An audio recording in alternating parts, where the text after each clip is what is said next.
కానీ లేదా మీకు బోధ చేయటానికి కానీ నేను రాలేదు. నేను మొదటిసారిగా ఈ గ్రామానికి రావడము 1968 సంవత్సరము మార్చి 1, 2, 3 తారీఖుల్లో మేము ఇక్కడ ఉన్నాం. 1963 సంవత్సరానికి ముందు పుట్టిన వాళ్ళు ఎవరన్నా ఉంటే చేతులు ఎత్తండి. అది 1, 2 చేతులు మాత్రం ఉన్నాయి. అంటే నేను మొదటిసారి గ్రామాన్ని దర్శించినప్పుడు దాని తర్వాతనే పుట్టిన వాళ్ళు ఇప్పుడు ఇక్కడ ఉన్నారు.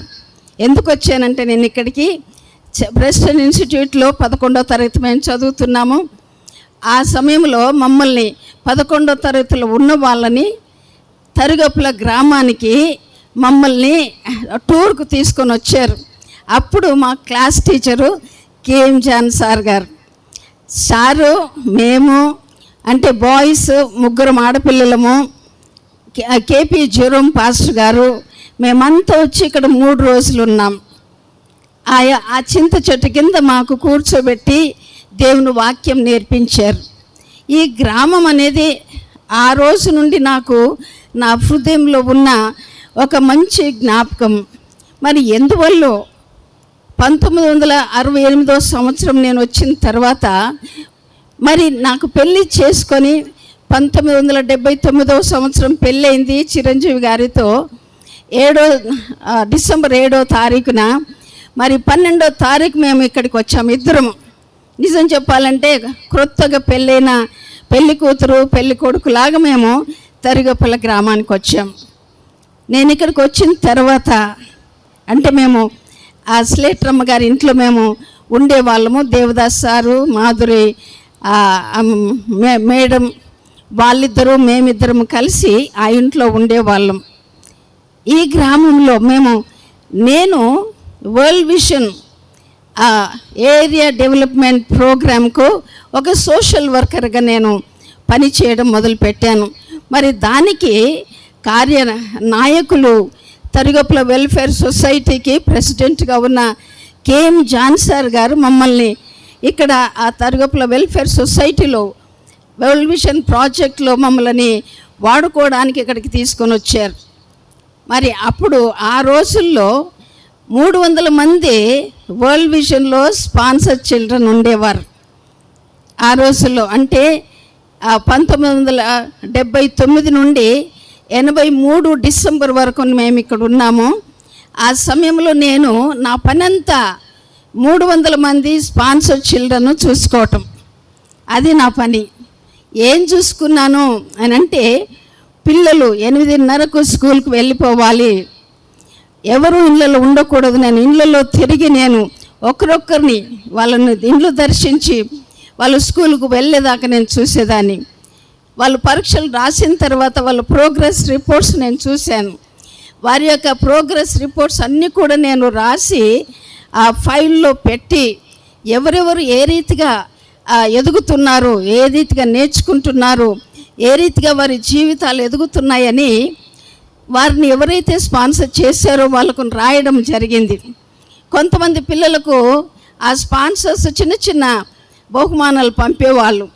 ఎలాగ చెవులకి కమ్మలు, లేదంటే చిన్న దండ, చిన్న చిన్న వస్తువులు అవి వాళ్ళకి ఇచ్చి వాళ్ళతో ఫోటో తీసి వాళ్ళు అవి పట్టుకొని ఎంత సంతోషించారు, ఎంత ఆనందించారు అని వాళ్ళ తరపున నేను వాళ్ళకు రాసేదాన్ని. మరి ఈ 4.5 సంవత్సరాల్లో దేవుడు 300 మంది స్పాన్సర్ చిల్డ్రన్ని తరబీదు చేశాడు. వాళ్ళు చదువుకున్నారు, వాళ్ళు మంచి విద్యను అభ్యసించారు.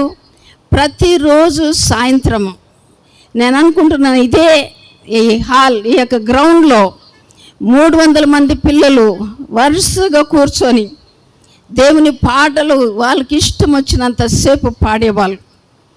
తర్వాత కొంచెంసేపు చదువుకున్నారు. జేకబ్ పాస్టర్ గారు, ఎఫ్రాయిం పాస్టర్ గారు వాళ్ళు దేవుని వాక్యం చెప్పారు. ఆ చిన్న వయసులోనే వాళ్ళందరూ కూడా దేవుణ్ణి ఎరిగారు, దేవుని నమ్ముకున్నారు. ఇక్కడ నుండి చూస్తుంటే నాకు చాలామంది ఇదిగో వరల్డ్ విజన్లో స్పాన్సర్ చిల్డ్రన్ ఎవరైనా ఉంటే లేచి నిలబడండి దయచేసి. World vision sponsor children. అయ్యో ఇంకా ఉండాలి కదా. జేమ్స్ ఎక్కడున్నావు? లూథర్ ఎక్కడున్నావు? Johnson right. ఎస్, నువ్వు చాలా నేను కనీసం ఒక 100 మంది అన్నా ఉంటారు అనుకున్నాను నేను. తిరగప్పులకు అమ్మ thank you so much. Right, కూర్చోండి అమ్మ. మరి ఆ పిల్లలు ఎలాగ నేర్చుకున్నారు? మా పెళ్ళైన తర్వాత మొదటి సంవత్సరము అంటే న్యూ ఇయర్ 31st డిసెంబర్ నైట్కి చిరంజీవి గారు నేను హైదరాబాద్లో ఉండాలి. మొదటి సంవత్సరం కాబట్టి మా అమ్మ వాళ్ళ ఇంట్లో ఉండాలి. కానీ చిరంజీవి గారికి యాక్సిడెంట్ అయింది. 31st నైటే ఆయనకు అయింది. ఆయన వరంగల్లో ఉండిపోయారు, నేను హైదరాబాద్లో ఉన్నాను. అయితే ఆయనకు యాక్సిడెంట్ అయింది తెలిసిన తర్వాత నేను వరంగల్కి వచ్చాను. ఆయనను చూసుకుంటే చాలా గాయాలైనాయి, పడుకొని ఉన్నారు. ఆయనతో నేను ఒక 3 రోజులు ఉండి హనుమకొండ నుండి నేను తరిగపులకు వచ్చాను. నేను ఇక్కడికి వచ్చేసరికి దాదాపు సాయంత్రం 4:30-5 గంటల సమయము.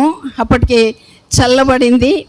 ఇదే గ్రౌండ్లో 300 మంది పిల్లలు మోకరించి చేతులెత్తి, నేను అక్కడ ఆ చెట్టు కింద నేను బస్సు దిగినాను. అక్కడికి వచ్చేసి ఇక్కడికి చూస్తూ ఉంటే వాళ్ళ శబ్దాలు నేను వింటూ ఉన్నాను. యేసయ్య మా చిరంజీవి సార్ను కాపాడు, యేసయ్య మా చిరంజీవి సార్ను స్వస్థపరచు, యేసయ్య మా చిరంజీవి సార్ను తిరిగి తీసుకురా అని వారి యొక్క ప్రార్థనలు విన్న తర్వాత, ప్రభువా నీకు స్తోత్రం, మా కోసం ప్రార్థన చేసే పిల్లలు ఉన్నారు, మాకు అదే చాలు. నిజం చెప్పాలంటే స్పాన్సర్ చిల్డ్రన్ అందరూ కూడా నాకు పిల్లల వలె, నా పిల్లల వలె నేను చూసుకున్నాను.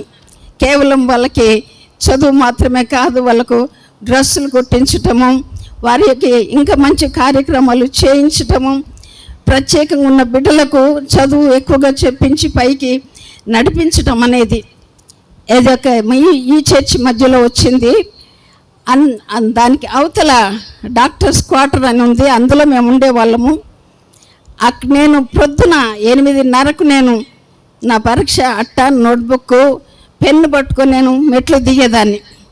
నేను మెట్లు దిగుతూ ఉంటే ఇక్కడున్న దామరేండ్లలో ఉన్న పిల్లలందరూ స్కూల్కి పరిగెత్తేవాళ్ళు. ఇదిగో మేడం వస్తుందని పరిగెత్తుకొని స్కూల్కి వెళ్ళిపోయేవారు. అంటే వాళ్ళకి అసలు టైం తెలిసింది. నేను కిందికి దిగడం అంటే 8:30 అన్నమాట. అలాగే నేను ఉదయాన 8:30కు నేను మెట్లు దిగానంటే మధ్యాహ్నం వచ్చి అన్నం తిని మళ్ళీ పోయి సాయంత్రం నేను 6 గంటలకే నేను ఇంట్లోకి వెళ్ళేదాన్ని. అది నా దినచర్య తరిగపులలో. ఈ విధంగా ఈ యొక్క 300 మంది ఆ 5 సంవత్సరాల్లో కొంతమంది డ్రాప్ అయ్యారు, ఇంకా కొత్త బిడ్డలను తీసుకున్నాము. కొత్త వాళ్ళు కూడా దేవుని విషయాలు నేర్చుకున్నారు. మరి నాకైతే చాలామంది, ఒక 50 మంది అయినా దేవుని సేవలో ఉన్నారని నేను విన్నాను. మరి దేవుడు వాళ్ళని వాడుకుంటున్నాడని విని నేను సంతోషిస్తూ ఉన్నాను. మరి తరిగపులలో మేము చిరంజీవి గారు నేను 5 సంవత్సరాలు ఉన్న సమయంలో దేవుడు మమ్మలను నాయకులుగా చేశాడు, క్రమపరిచాడు. వరల్డ్ విజన్లో పనిచేస్తున్న కారణంగా పని సమయానికి చేయాలి, ముగించాలి. ఇవ్వబడిన పనిని మనం ముగించాలి. ఇద్దరము కూడా అలాగే తయారైపోయాం. ఎక్కడ కూడా మేము ఆలస్యంగా వెళ్ళలేదు. సమయానికి 8 గంటలు అంటే 8 గంటలకు అక్కడ ఉన్నాము. ఆ రోజు ఉన్నాము, ఈరోజు ఉన్నాం. మేము సమయం మట్టుకే కాదు, చేయాల్సిన పనిని చేయటము, చేసి ముగించటము నేర్చుకున్నాం. మూడోది, దేవుని యందు భయభక్తులు కలిగి తగ్గించుకొని బ్రతకటం ఇద్దరము నేర్చుకున్నాం. దాని ద్వారా మేము మేలు పొందాం. దేవుడు మమ్మల్ని ఆశీర్వదించాడు. మరి తరుగుపులలో ఆ క్రమంలో నుండి మేము చెన్నైకి వెళ్ళాము. చెన్నైలో దేవుడు మమ్మలను ఇంకొక దశలో మమ్మల్ని తరబేతి చేశాడు, దేశానికి నాయకులుగా చేశాడు. మరి దానికి పునాది లేకుండా కట్టడాలు అవుటర్ ఎలివేషన్ కనిపించవచ్చు మనకు, కానీ లోపలున్న పునాదులు, లోపలున్న విలువలు మనకు ఇక్కడి నుండే వచ్చాయి. నేను పెళ్ళై మొదటి పనులు నేను ఇక్కడే నేర్చుకున్నాను. ఆతిథ్యం అంటే ఏంటి, బంధువులు వస్తే ఏం చెయ్యాలి, ఎవరైనా వస్తే ఏ రీతిగా ఆతిథ్యాలు ఇవ్వాలి అనే విషయం నేను నేర్చుకున్నాను. ఆతిథ్యం ఇవ్వడం అంటే మనకు మేము అప్పుడు ఉన్నప్పుడు పెద్దలు అకస్మాత్తుగా వచ్చేవాళ్ళు, అకస్మాత్తుగా వచ్చే వాళ్ళకు ఆతిథ్యం ఇచ్చేవాళ్ళం. అప్పటికప్పుడు కోళ్ళు తేవాలి, అప్పటికప్పుడు వంట చేయాలి, అప్పటికప్పుడు వాళ్ళకి వడ్డించాలి, అప్పటికప్పుడు వాళ్ళకి పెట్టాలి, వాళ్ళకి ఏం కావాలో అక్కర్లు తీర్చాలి, పంపించాలి. అంతేకాదు, మేము ఒక అమెరికన్ మిషనరీ దంపతులు వచ్చారు, మా ఇంట్లో ఉన్నారు, 4 రోజులు ఉన్నారు. ఇక్కడ మహాసభలు జరిగినాయి, వాళ్ళిద్దరు మాట్లాడారు.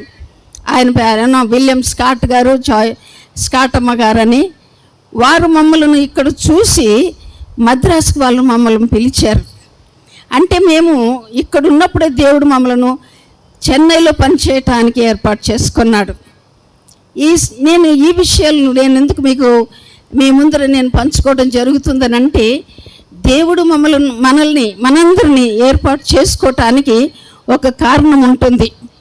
మనము దేవునికి ఎంత అందుబాటులో ఉన్నామో, దేవునికి ఎంతగా మనము సమయం ఇస్తున్నామో, దేవుని సన్నిధిలో ఎంతగా మనల్ని మనం తగ్గించుకొని మన దగ్గర ఉన్న వాళ్ళని మనం హెచ్చించే పరిస్థితిలో ఉన్నామో, ఆ విషయాలు మనకు అభ్యాసం కావాలని నేను ఆశపడుతూ ఉన్నాను. మరి ఇక్కడ చేరిన మీరందరూ కూడా నేను చూసుకున్న స్పాన్సర్ చిల్డ్రన్ అయితేంది, అప్పుడున్న అన్ని కుటుంబాలు, దామెర వాళ్ళు కానీ, యాటెల్లి వాళ్ళు కానీ, చింతల వాళ్ళు కానీ, కాత వాళ్ళు, ఇంకా వేరే వేరే కుటుంబాలు ఉన్నారు. వారందరూ కూడా మరి మన కుటుంబాల్లో నుండి ఎంతోమందిని దేవుడు పైకి తీసుకొని వచ్చాడు. మరి ఏ రీతిగా దేవుడు మనల్ని పైకి తీసుకొని వచ్చాడో మనము మన పిల్లల్ని ఆ రీతిగా తీసుకొని రావాలి కదా. నేను ఇక్కడికి రాకముందు నిన్న ప్రభుదాస్ గారు నాతో మాట్లాడి, అమ్మ మీరు కుటుంబాల విషయమే మాట్లాడండి అని నాతో చెప్పాడు. కుటుంబాలు అనేది చాలా ప్రాముఖ్యమైన ఆ యొక్క దశ, లేదా కుటుంబమే ప్రతి వ్యక్తికి మొదటి స్కూలు కదండి. ప్రతి వాళ్ళకు కుటుంబమే మన ఇల్లే మన మొదటి బడి, అక్కడ మనం నేర్చుకుంటాం. మరి క్రైస్తవ కుటుంబాల్లో మన పిల్లలు లేదా మన బిడ్డలు లేదా మన మనుమలు మనమరాండ్లు ఏ రీతిగా పెంచబడుతున్నారు? ఈ రోజుల్లో పిల్లలను పెంచడం అనేది సవాల్తో కూడింది. అంటే మనకంటే ఎక్కువ తెలుసు అనుకుంటున్న పిల్లలను మనం పెంచుతున్నాం. వాళ్ళకి ఎక్కువ తెలుసు అనుకుంటున్నారు. చేతిలో మొబైల్ ఇస్తే చాలు, వాళ్ళకి ఎక్కువ తెలుసు. నేను ఈ మధ్యలో ఒక నంబర్ వచ్చింది నాకు, నీ పేరు లేదు అందువల్ల ఇది తీసుకుందామా లేదా అని నేను అనుకుంటూ ఉండగా మా ఇంట్లో ఒక అబ్బాయి, 6 సంవత్సరాల అబ్బాయి ఉన్నాడు. నా దగ్గరకు వచ్చి నిలబడి నా చేతుల నుండి తీసుకున్నాడు. దాన్ని ట్రూ కాలర్లో పెట్టేసి చూసి ఎవరి నుండి వచ్చిందో నాకు చెప్పేశాడు. నేను ఇంత పెద్దదాన్ని, చాలా చదువుకున్నాను, కానీ ట్రూ కాలర్లో పెట్టి అది సరి అయిందా స్పామా అని తెలుసుకునేది నాకు తెలీదు. అంత మాత్రాన 6 సంవత్సరాల అబ్బాయి కంటే నాకు తక్కువ వచ్చని అబ్బాయి అనుకుంటున్నాడు. కానీ నాకు తెలుసన్న విషయం మనకు తెలుసు కదా పెద్దవాళ్ళకి. ఆ విలువలు మన పిల్లలకు నేర్పించాలండి. నేను ద్వితీయోపదేశ కాండము 6వ అధ్యాయము 7, 8 ఈ యొక్క వాక్య భాగాలు చదివితే, అప్పుడు దేవుడు మోషే ద్వారా ఇశ్రాయేలీలకు, మీ పిల్లలకు మీరు వాళ్ళు కూర్చున్నప్పుడు, నడిచేటప్పుడు, పండుకున్నప్పుడు కూడా మీరు నేర్పించండి. మన పిల్లలకు మనం ఏ సమయంలో నేర్పిస్తున్నామో, ఏ సమయంలో నేర్పించటానికి పిల్లలు అనుకూలంగా ఉన్నారు. వాళ్ళు కూర్చున్నప్పుడు వాళ్ళకు టైం ఉండదు, వాళ్ళు నడుస్తున్నప్పుడు వాళ్ళకు టైం ఉండదు, వాళ్ళు పడుకున్నప్పుడు మనము వాళ్ళను చేరుకోలేము. ఎప్పుడు నేర్పిస్తాము? చిన్న బిడ్డల విషయము మన కుటుంబాలు, తరిగొప్పులలో దేవుడు దీవించిన కుటుంబాలు, మీ పిల్లలను దీవించి మీరు బయటికి పంపించండి. మీరు హైదరాబాద్లో ఉండొచ్చు, జనగాంలో ఉండొచ్చు, మరి ఇంకెక్కడైనా ఉద్యోగ రీత్యా మరి ఇంకే విధంగానైనా ఉంటే, మరి మీ పిల్లలను ఏ రీతిగా పెంచుతున్నారు, వాళ్ళు ఏ రీతిగా ఉపయోగకరంగా దీవెనకరంగా ఉంటున్నారని ఆలోచించి మీరు ఆ యొక్క ఆ సిద్ధపాటు లేదా తరబీతు వాళ్ళకు ఇవ్వాలని నేను మనవి చేస్తూ ఉంటున్నాను. నేను ఇక్కడ తరిగపులలో ఉన్నప్పుడే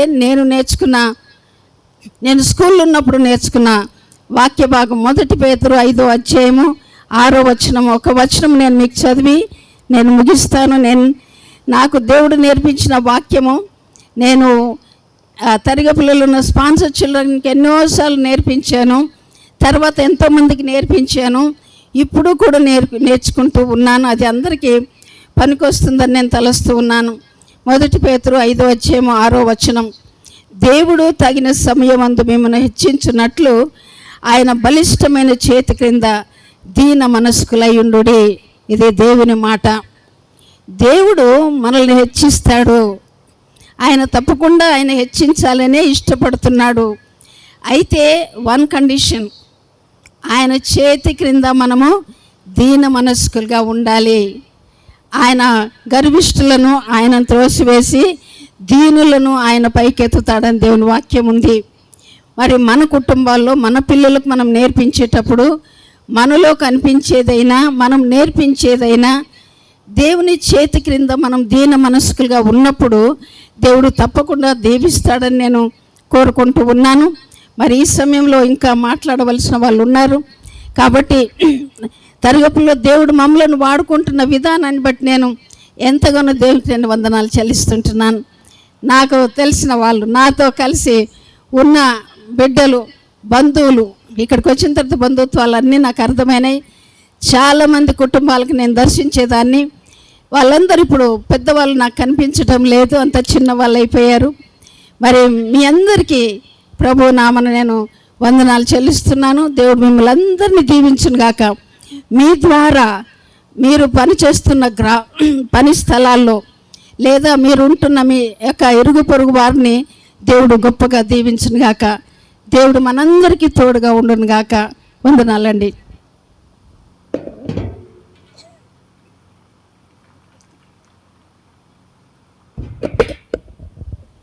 చక్కటి స్ఫూర్తులను మనకు గుర్తు చేసిన డాక్టర్ కమలా చిరంజీవి గారికి మరొకసారి ప్రత్యేకమైన వందనాలు. చప్పలు కొడదామా గట్టిగా.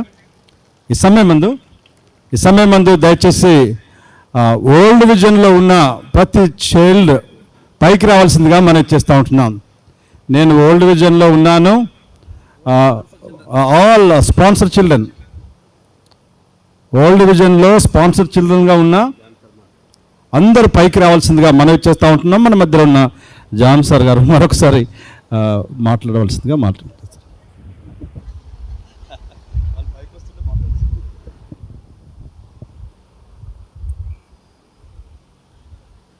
ప్రియమైన స్నేహితులారా, మీరందరూ వస్తుంటుండగా ఒక వ్యక్తి దేవునికి సమర్పించుకుంటే ఎంత ఆశీర్వాదకరంగా తాను జీవిస్తున్నటువంటి స్థలంలోనే కాకుండా తన పరిసర ప్రాంతములో, తన దేశములో, ఖండాంతరాల్లో దీవెనకరంగా ఒక వ్యక్తి ఉంటాడు. కమలమ్మ జీవితంలో ఆ బిడ్డ ముందుకు రావాలి. ఇట్లా మా కమలమ్మ ఇట్లా మీకు మా బిడ్డ పరిచయం చేస్తున్నాను. కాకతీయ మెడికల్ కాలేజీలో డాక్టర్గా చేరింది. కానీ దాన్ని తృణప్రాయంగా ఎంచుకొని యేసు కొరకు నిలవాలి. ఇక మీరందరూ ఇక్కడ కూర్చున్న వారందరూ నేను యేసు బిడ్డగానే